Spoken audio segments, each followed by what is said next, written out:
Que a paz do nosso Senhor Jesus Cristo seja com você, meu irmão e minha irmã. Estamos felizes por termos mais uma vez a oportunidade da parte de Deus em termos que estudar a palavra por meio das lições da Escola Sabatina.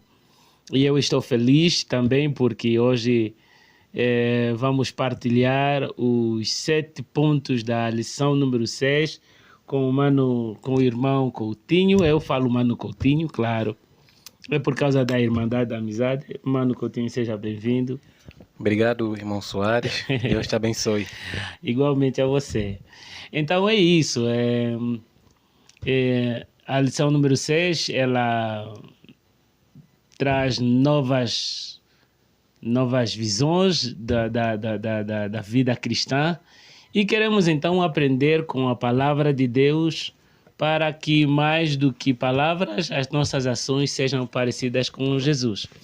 E claro, só em gesto de introdução, gostaríamos que você já se inscrevesse em nosso canal e clicasse aí um like e mais do que tudo, e é muito importante para nós, assim como estamos a partilhar com você o que aprendemos da lição número 6, também gostaríamos que você deixasse aí o seu comentário. É muito importante para nós, muito importante. Eu gostaria, e nós temos lido todos os comentários, gostaria de saber o que é que você aprendeu. Partilhe conosco o que você aprendeu sobre Cristo, sobre essa vida cristã que tende a cada dia a ser mais provada. Então é isso, mas também partilhe com alguém, porque nunca se sabe. Às vezes a pessoa que vai receber esse conteúdo, quem sabe dessa vez que ela ouça a palavra de Deus e seja tocada e convertida. Nunca se sabe. Por isso que é muito bom partilhar, assim como nós temos partilhado aqui no nosso canal vídeos de outros irmãos que também têm pregado a palavra. Então, vamos ao estudo da lição e convido o Mano Coutinho, claro, como só vieste mais hoje, vais orar. Ok, oremos. Querido nosso Deus que estás no céu, te agradecemos por esta oportunidade ímpar que nos dás de estudar a tua palavra por intermédio da lição da Escola Sabatina. Conduza-nos durante este estudo e permita que o Espírito Santo clareie a nossa mente na compreensão da mesma, para que através do teu poder possamos praticar e nos aproximar mais de ti. Amém. Em nome de Jesus, amém. Amém. Então, a lição número 6, ela tem como título Confiança somente em Cristo, né? Só o tema da lição, ela já é significativamente atraente, né? Confiança somente em Cristo. E eu quero passar aqui o verso para memorizar. O que eu quero, essas são palavras de Paulo. O que eu quero é conhecer Cristo e o poder de sua ressurreição, tomar parte nos seus sofrimentos e me tornar como ele na sua morte, para, de algum modo, alcançar a ressurreição dentre os mortos. Filipenses 3, verso 10 a 11. E eu quero já começar a discussão, antes de entrarmos no início dos 6 pontos.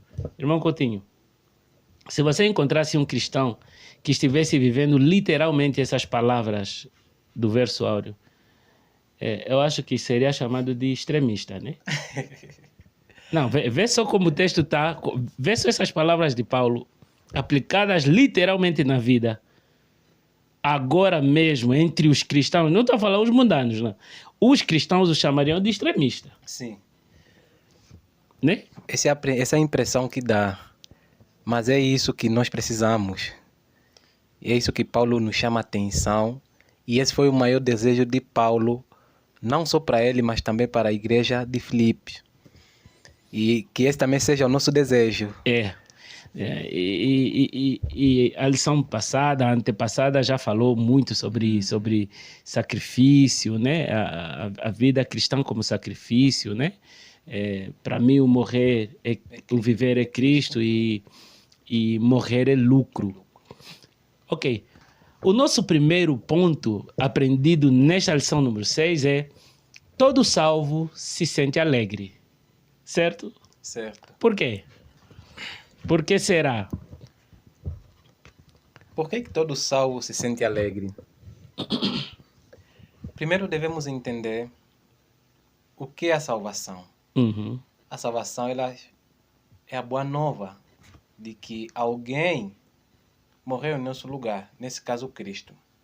E quando olhamos de forma profunda para o termo ou a palavra salvação, é uma palavra que traz esperança quando nos encontramos, talvez, em um determinado momento em que a gente não tem saída. Por exemplo, imagine alguém que foi sequestrado e essa pessoa está no cativeiro sem esperança e de repente ele ouve uma notícia de que alguém está vindo lhe salvar. Essa pessoa sente-se alegre, ou seja, há um júbilo, há um regozijo de que alguém veio me salvar.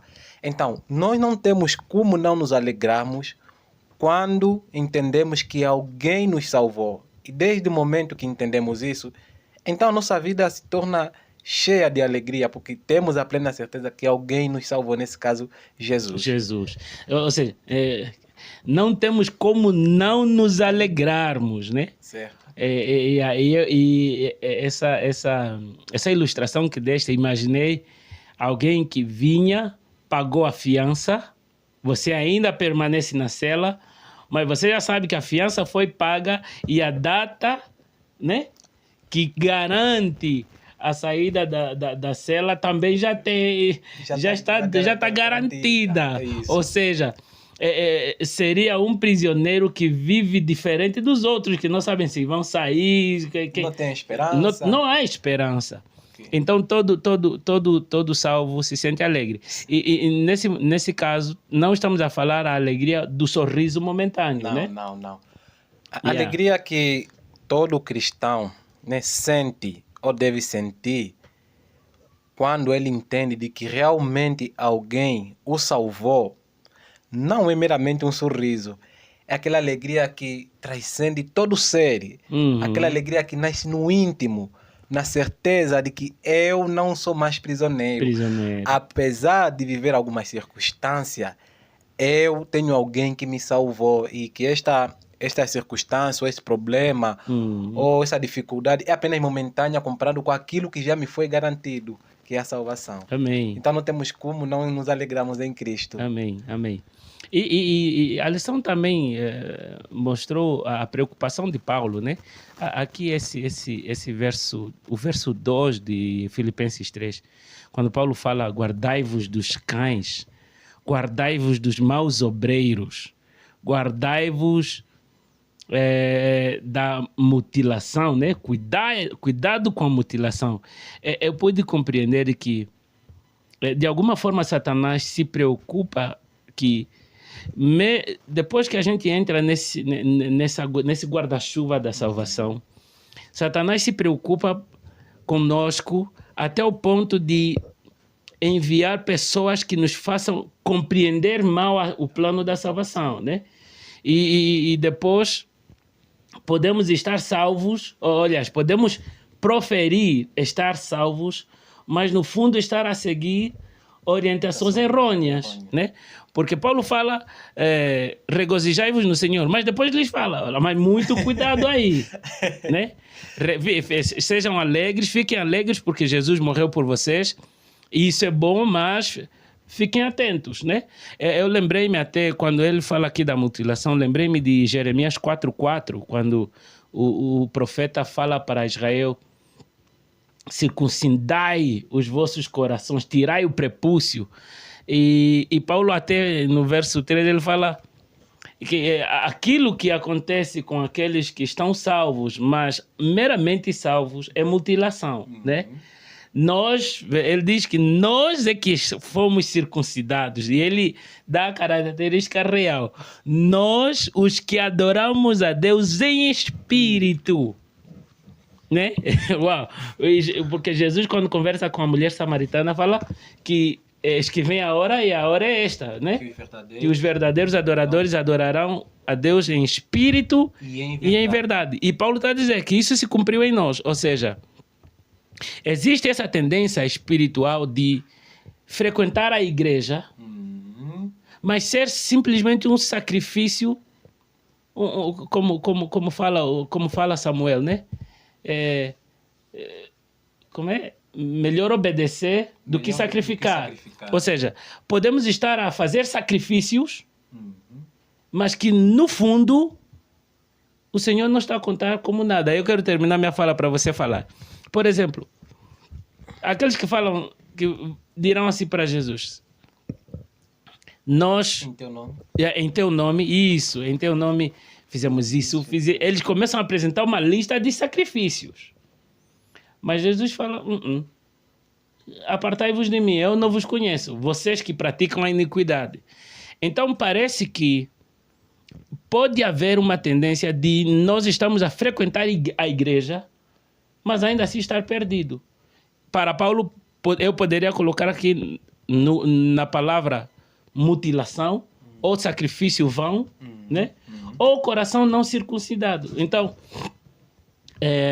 acredito que também deveríamos ter cuidado com isso, porque alguns podem estar a dizer: eu sou feliz em Jesus, mas você vê as suas obras como se fossem mundanas mesmo, né? Sim. E uma coisa interessante, Mansori, a mera preocupação de Paulo, né, foi destacar o sentido da real, né, salvação, que ela resulta numa felicidade plena. Quando nós compreendemos o verdadeiro plano da salvação e a gente experimenta essa salvação através da justiça de Cristo, precisamos ter muito cuidado.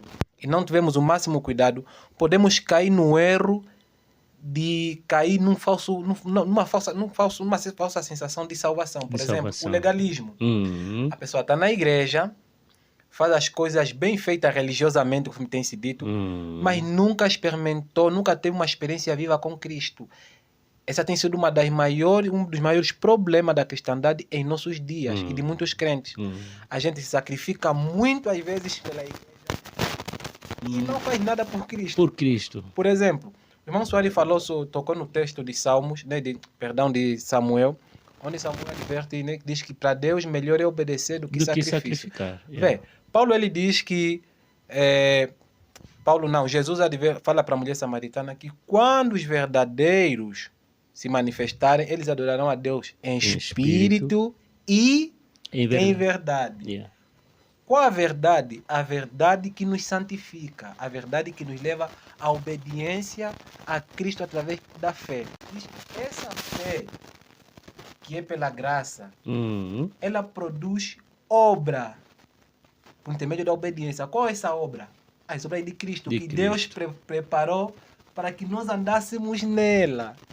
Mas às vezes as nossas obras nos levam a um declínio espiritual. Por quê? Porque a gente vive uma religião de fachada. E que Paulo vai falar aí sobre a circuncisão.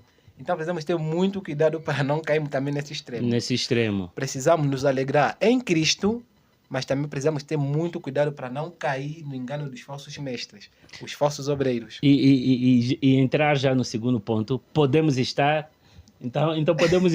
certamente errados. Sim. Na nossa religião. Podemos estar. E vem, irmão Soares, esse é um dos enganos que praticamente como cristão a gente não tem percebido e temos passado por alto. Vamos olhar para a experiência de Paulo. Paulo ele tinha um zelo pela religião judaica que por pensar que está certo e obedecendo a Deus acabou perseguindo a igreja. E às vezes a gente nós não notamos que também temos caído nesse falso zelo. Precisamos ter muito cuidado. Quando nós aceitamos a Cristo, reitero, precisamos vigiar de forma que a gente não caia nesse extremo. De pensar que a gente está certo quando a gente está fazendo errado, estamos sendo rejeitados por Deus. Eu acredito, irmão Soares, que uma das coisas mais tristes na vida cristã é quando a gente faz as coisas bem feitas religiosamente, mas o seu se entristece. Ou senão Deus já se afastou de nós faz tempo. precisamos ter muito cuidado, porque Paulo fazia as coisas bem certas, mas o Espírito de Deus não trabalhava nele. Então precisamos também considerar esse aspecto. Que foi alvo de preocupação de Deus em alcançá-lo. Ou seja, Deus se preocupou tanto com Paulo, porque ele era sincero, mas era sinceramente errado. A religião judaica chegou a um ponto em que abandonou os caminhos de Deus e estava a seguir os preceitos de homens, que eram as tradições que veemente Jesus reprovou, né? Eram mestres. Eram mestres. E é esse que está... É aí onde consta o outro cuidado, e também o Espírito de Profecia até faz menção a isso, de que às vezes os dirigentes da igreja, pelos graus de estudo, doutorado, mestrado em teologia, podem estar na sensação de pensar que estão certos, né? Podem ter a sensação de certos, mas estar certamente errados. Yeah. E daí, de cima, começar a ensinar também erro até aqui embaixo. Porque quando, eu vou dar um exemplo, quando Ellen White diz que nas nossas fileiras viriam as opiniões que destruiriam os pilares da fé adventista, e quando você olha para os pilares, estamos a falar da doutrina do santuário. E hoje claramente se vê que se compreende mal a doutrina do santuário. E esses, os principais defensores da doutrina do santuário são quem? São aqueles que a gente vê como os estudados, né? É verdade. Os doutorados e mestrados e talvez todos os usados que a gente colocaria aí. Sim, mas infelizmente é daí. E há um ditado namibense que fala que o peixe começa a apodrecer pela cabeça. Então, esse cuidado que a Bíblia deixa, a princípio, começa pela liderança. Depois desce a membresia. Começou na liderança, Paulo aprendeu errado e estava zeloso no erro e perseguiu a igreja cristã. Por quê? Paulo teve que receber ordens, né, para perseguir a igreja. Sim. Embora ele desejasse isso e achava que estava a fazer isso em favor de Deus, né? Uau! Estava a perseguir a igreja, a matar as pessoas, achando que está fazendo um serviço a Deus. Precisamos ter muito cuidado com isso. E um detalhe, irmão Soares. Paulo, por viver essa experiência no passado, né, porque ele caiu no erro dos líderes religiosos, razão pela qual que no capítulo 3 de Filipenses, ele teve a preocupação, sendo ele o líder da igreja, talvez o fundador da igreja de Filipe, ele teve a preocupação para que os membros desta igreja, ou dessa igreja, não confiassem no braço, ou seja, não confiassem na carne. Nós temos muita, né, humanamente nós temos a tendência, né, eu não sei se isso faz parte da nossa natureza pecaminosa, às vezes de confiar mais no braço divino, ou seja, de confiar mais no braço humano ao invés do braço divino. E às vezes é difícil porque como humano, primeiro, a forma como nós fomos instruídos de que os líderes estão tão acima que às vezes a gente não tem cuidado, que coloca os líderes acima da palavra de Deus. Então precisamos ter muito cuidado. Não quer dizer que nós não podemos, né, ter consideração pelos nossos líderes, mas estamos a ver num tempo que é preciso ter muito cuidado por amor à nossa salvação, confiar mais em Deus, na sua palavra, do que no braço humano. É verdade. Os líderes judaicos levaram a nação de Israel à ruína, a perseguir, ou seja, a negar até o próprio Cristo. Levaram a nação judaica a perseguir a igreja. E há um texto em Eclesiastes que é muito importante e tem chamado a minha atenção, que diz que não há nada novo debaixo do sol. Então aquilo que era, é e será. Então nesse ponto precisamos ter muito cuidado, porque às vezes também a gente pode pensar que está certo, mas estamos completamente errado, pensando que estamos fazendo a vontade de Deus, quando estamos combatendo e perseguindo o próprio Deus. O próprio Deus, é verdade. Conforme foi o encontro de Paulo com Cristo. E o terceiro, aí juntando já, mas a verdadeira fé traz clareza. Pegando a experiência do próprio apóstolo Paulo, né? Qual era a visão de Paulo antes de se encontrar com Cristo? era que ele estava a fazer o que é certo diante de Deus, mas o Senhor reprovava completamente a sua atitude. Mas quando ele teve aquela visão, caminho de Damasco, ele viu claramente a Cristo. E depois aconteceu aquele cenário que ele ficou cego, Jesus vai lá e manda curar, ele volta a ver. Mas uma coisa que me chama muito, né, que chama atenção nesse episódio, é que a partir deste momento, a visão, não só física, mas a visão espiritual de Paulo mudou drasticamente. A ponto dele dizer, não vivo mais eu, mas Cristo vive em mim. Ou seja, quando Paulo se deparou com a verdadeira fé, os olhos espirituais deles abriram, de tal forma que ele se entregou completamente a Cristo e as coisas que antigamente ele achava ser correto, ele passou a abominar. E aquilo que ele abominava, ele passou a amar. Esse é o milagre da verdadeira fé. Quando nós nos convertemos, entregamos realmente a nossa vida a Cristo e passamos pela a verdadeira justiça, pela fé, então também os nossos olhos se abrem. Se abrem. E veja, irmão Soares, há um episódio ali no livro de Marcos, muito importante. Eu acho que ele se enquadra muito com esta lição. A cura do cego de Betsaida. Ele estava ali por muito tempo. Quando Cristo aparece, realiza o milagre, Jesus fala, vai né? O que estás a ver? Ele diz que lá eu vejo os homens como se fossem árvores. Yeah. Jesus disse, lava os olhos com água. E agora o que vês? Ele diz, agora vejo claramente. Um estudo profundo nesse texto, nós vemos o real sentido da justiça pela fé. Ele creu na palavra de Cristo, tanto na primeira e na segunda. Só que na segunda vez, Cristo disse, lavai e se lava, e ele começou a ver claramente. Então é isso que também deve acontecer em nossas vidas. Precisamos ter uma fé que clareia a nossa visão espiritual. Porque quando a nossa visão está clara, a gente não se perde. A gente não vai cair no engano dos falsos mestres.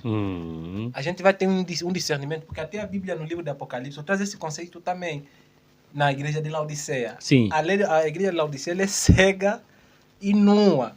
Mas Cristo aconselha que ela tenha o colírio. Qual é esse colírio? É a fé.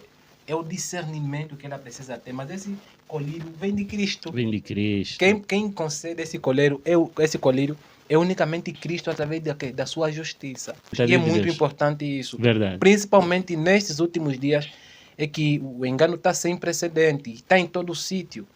Dentro mesmo até da nossa própria igreja também. Né? Precisamos então ter esse cuidado. Então, a verdadeira fé que traz a clareza é a clareza espiritual. Né?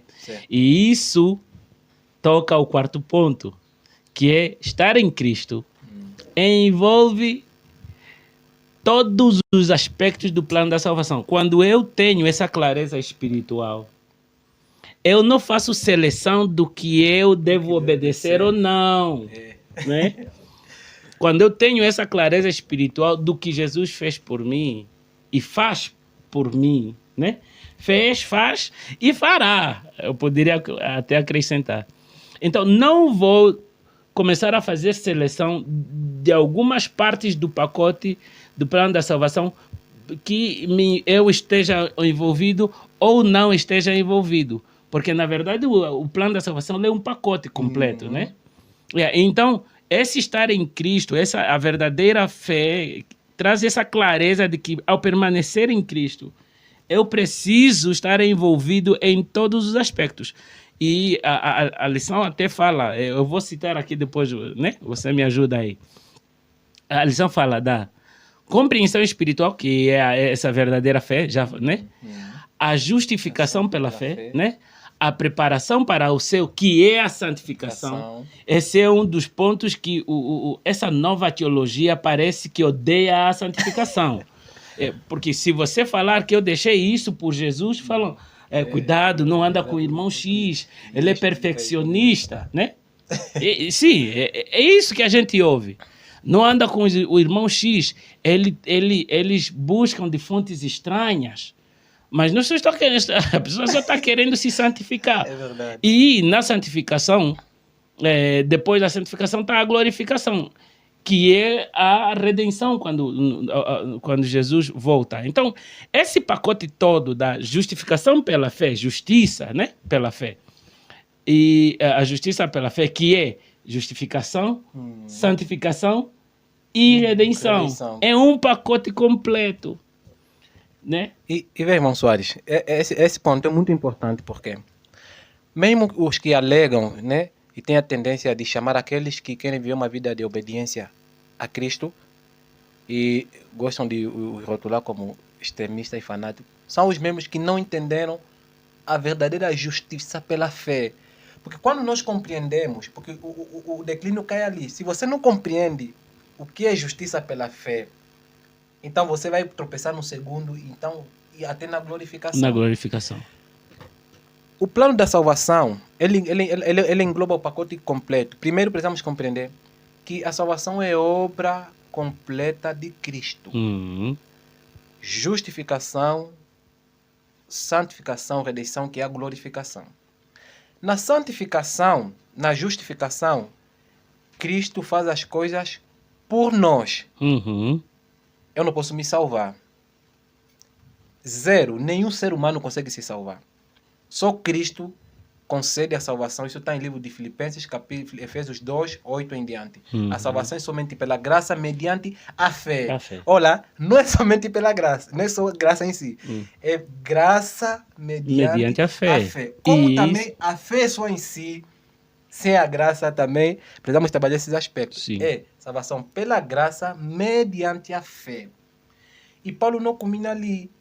Ele vai combinar com a santa, ele vai dar cuidado na santificação. Essa mesma fé... Vamos ler, porque... vamos ler.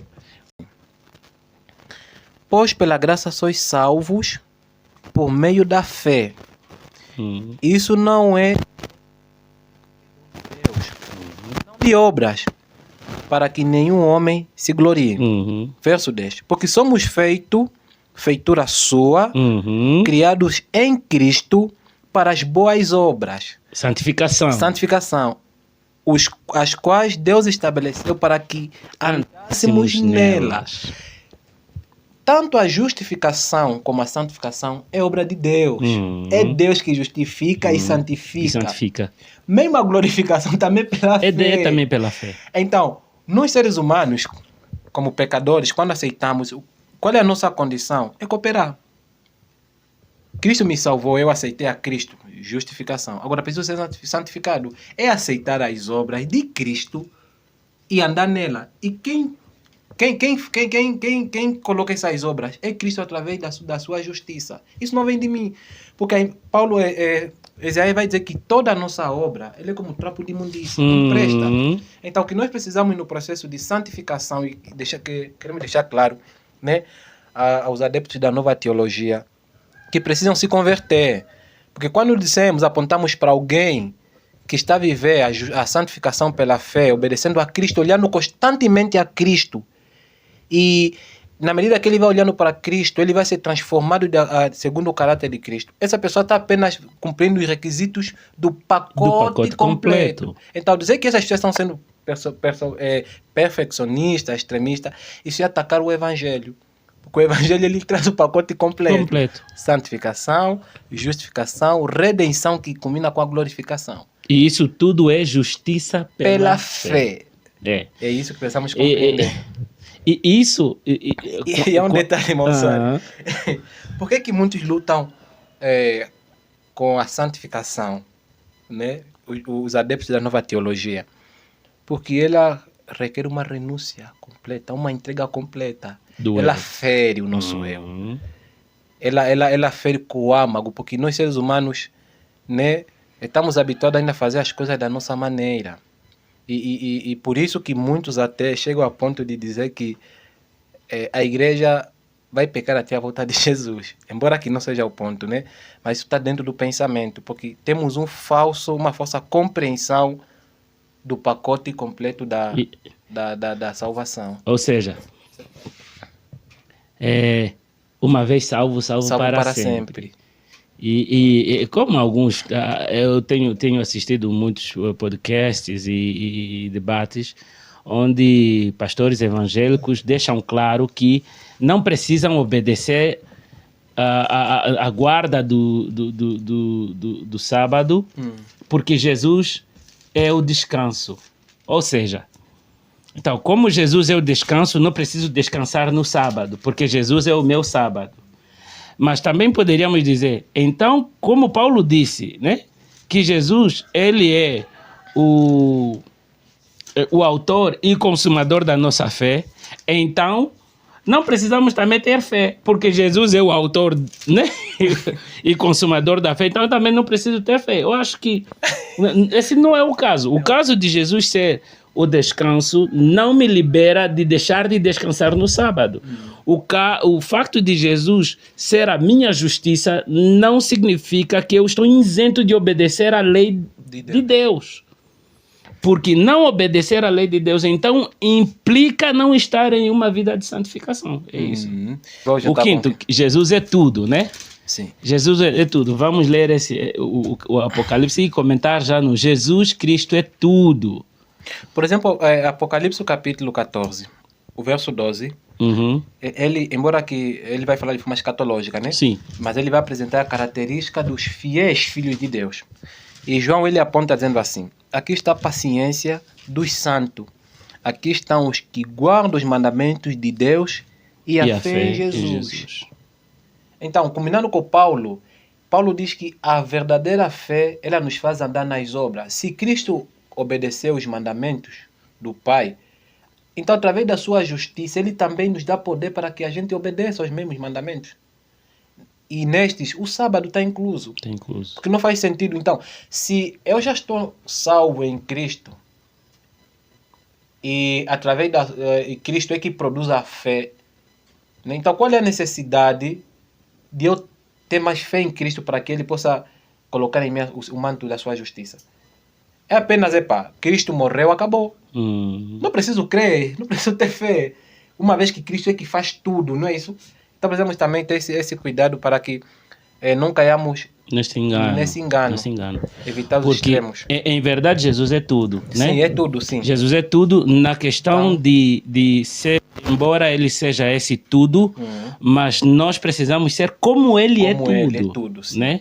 E Paulo faz isso tanto no verso áureo, né? No verso para memorizar. Eu quero só ler o 1 Coríntios, o capítulo 9, o verso 24 até o 27. Diz assim: não sabeis que os que correm, né, em uma corrida, todos correm, mas um recebe só um recebe o galardão, assim correi para conquistá-lo, né? E todo homem que luta pelo domínio é moderado em todas as coisas. Ele está a falar até de como temos foco da salvação. Tem coisas que a gente tem que... Isso é santificação, né? Se desprender. É, se desprender de coisas. E ele diz, ora, eles o fazem para obter uma coroa corruptível, mas nós temos um foco único, né? Para não ter uma corrida como se estivesse batendo no ar. Não estou parafraseando, já pegando a ideia do texto. E ele diz, eu subjugo o meu corpo. Isso é santificação, né? E eu reduzo a sujeição, para que por nenhum meio, quando eu tiver pregado aos outros, eu mesmo venha a ser rejeitado. E o foco aqui é quem? É Cristo. É Cristo. O foco é Cristo. Eu corro, mas focado em Cristo Jesus. Por que focado em Cristo Jesus? Porque quando Ele é a vida eterna para mim, Ele não é só vida eterna nas questões vindouras, mas é uma vida eterna que começa agora, né? É uma vida eterna que começa agora. Então, ao nos aproximarmos em Jesus, e Paulo disse, né? Precisamos tomar parte dos seus sofrimentos. Isso, mais uma vez, quando a pessoa quer fazer isso, te chamam extremista. Não se sinta mal, querido irmão, querida irmã. Alguns até chamam de... Essa é a irmã White. Esse é os grupos White. Não se sintam mal. Sigam em frente. Essa vida que tomaram em obedecer a Cristo e tomar parte dos seus sofrimentos é a vida que Jesus tem reservado para todos nós. E porque daqui a pouco vamos ser perseguidos, odiados e expulsos de um sistema corrompido. Né? Sim. E mesmo Jesus, ele enfatizou isso em livro de Mateus capítulo 16, quando falou no contexto de cada um deve carregar a cruz. E carregar a cruz é nada menos do que santificação. Que custa. Sim. Custa. Tem que haver abnegação. Paulo fala que ele disse que eu esmurro o meu corpo, a escravidão, não é isso? Então, é o mesmo processo que a gente precisa passar.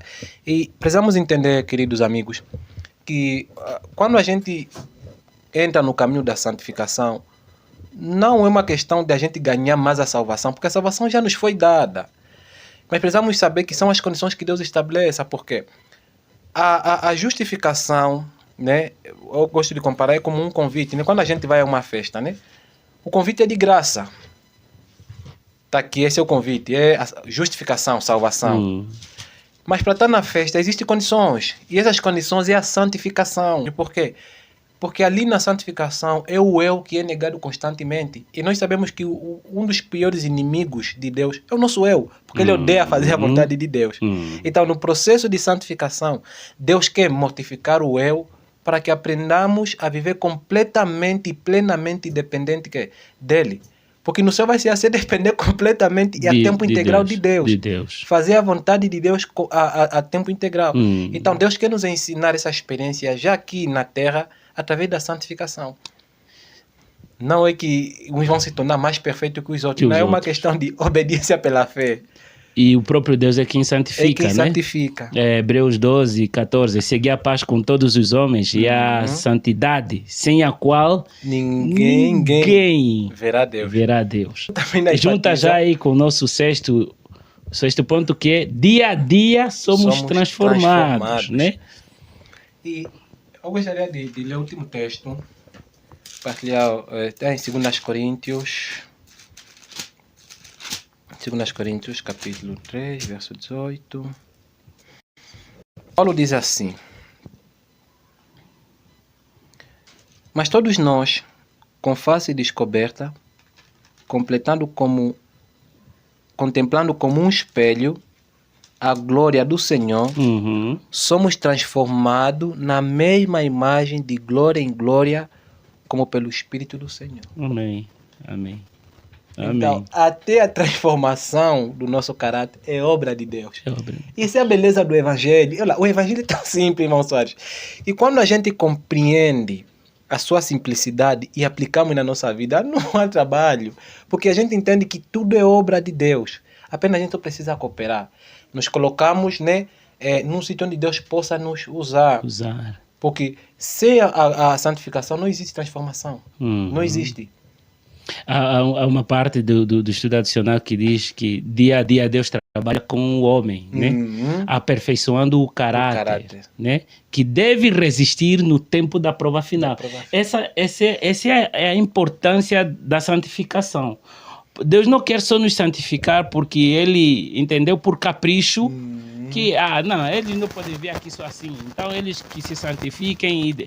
Mas o objetivo de Deus para a nossa santificação é porque vem aí uma crise onde quem não está santificado não permanecerá em pé, né? E isso é um dos enganos, irmão Soares, um dos enganos de Satanás, porque infelizmente o evangelho está diluído, porque entrando no contexto do santuário que ele aborda o plano da salvação de forma, né, na íntegra, muitos ficam apenas no pátio, que é apenas a justificação. Não entram no santo e não continuam no Santíssimo. Então, esse é um dos enganos de Satanás, porque a santificação nos últimos dias, ele é muito importante para o cristão, porque ela vai nos preparar para a crise que está diante de nós. E Deus precisa purificar agora o nosso caráter. Amém. E para Deus purificar o nosso caráter, sim, o nosso eu vai ser confrontado, nossos gostos, subjugar todos os nossos desejos, nossas paixões. E isso é através do poder do Espírito Santo. Amém. Então, e nós só precisamos pedi-la. Verdade. Pedir. E queremos talvez passar aqui no último texto, e que eu acho ele incrível, está escrito no livro do Espírito de Profecia, Parábolas de Jesus. Vejam só como é extraordinário esse texto. Os últimos raios de luz misericordiosa, a última mensagem da graça a ser dada ao mundo, é uma revelação do caráter do amor divino. Os filhos de Deus devem manifestar sua glória. Como? Com caráter puro. aquela parábola do homem que entrou na festa, não tinha roupa e lhe perguntaram: como é que você conseguiu chegar aqui sem as vestes da festa, né? E vê, irmão Soares, né? Estou muito empolgado com essa citação, porque, olha, é uma das minhas citações favoritas do Espírito e Profecia. Quer dizer que a característica da última geração é a revelação do caráter de Deus de forma perfeita. Do amor divino. Ou seja, eles vão amar tanto a Deus, mas é um amor genuíno, que o que eles vão desejar é nos obedecer a Deus. Amém. Não vai existir nenhum vestígio no caráter deles manchado pelo egoísmo. De Deus. Isso é bonito. Diz assim o texto que revelarão em sua vida. Existe da nossa parte um fazer, porque Deus já fez. E é isso. Entregar-se a Cristo Jesus, deixar-se levar pela orientação do Espírito Santo através da sua palavra e agindo, o mundo vai nos odiar, o mundo não gosta. Eu quando falo mundo, não estou a falar só dos que não vão à igreja. Porque quem chama extremista, perfeccionista, são os da igreja. E às vezes temos medo de começar uma vida de santificação porque pensamos que temos medo de sermos rotulados porque você agora lê o Espírito de Profecia. Você não quer ser chamado de irmão White, irmã White. Mas essa vida mundana, aparentemente cristã, essa é que traz ruína. Agora, a vida de obediência, pelo contrário, ela tem grandes, mas grandes benefícios. E hoje, nós partilhamos com você, todo salvo se sente alegre. É a profunda paz de espírito do que se trata nesse caso. Podemos estar certamente errados. Por isso, para não estar errados, precisamos ler a palavra de Deus, com a orientação do Espírito Santo. E assim que isso acontecer, a verdadeira fé vai trazer clareza. Porque Cristo, estar em Cristo envolve tudo. Justificação, santificação e redenção. Ou seja, Ele é o autor e o consumador da nossa fé. Jesus é tudo. Dia a dia somos transformados pela contemplação a Cristo, né? Quando olhamos para Cristo, então, somos transformados dia após dia e nós somos a última geração que vai refletir o verdadeiro caráter de Deus de forma perfeita. Por isso, o sétimo e último ponto é, mais do que palavras, como diz Tiago, não ser somente ouvinte, mas praticante. Então, mais do que palavras, ação. Que o Senhor nos abençoe e muito obrigado pelo estudo de hoje. Mais uma vez, nós te agradecemos por esse encontro e esperamos que este encontro seja uma bênção para a vida daqueles que estão nos ouvindo. Por favor, também para aqueles que ouvirão no porvir. Permita, ó Deus, que seja o teu poder a converter, não somente convencer. Amém. E que todos, tanto nós quanto os nossos irmãos, possamos um dia nos encontrar no céu e partilhar esse encontro, o quanto ele foi frutífero. Porque sabemos que além de fazer isso para ti, isto deve ser feito contigo. E é por isso que te agradecemos, porque temos plena certeza que não deveria ser o nosso pensamento, mas o teu. Que foi tua palavra aberta e seja ela o verdadeiro poder das nossas palavras. Em Cristo Jesus nós agradecemos, nós pedimos. Amém. Amém. Amém. Então, até a próxima semana, se o Senhor assim permitir.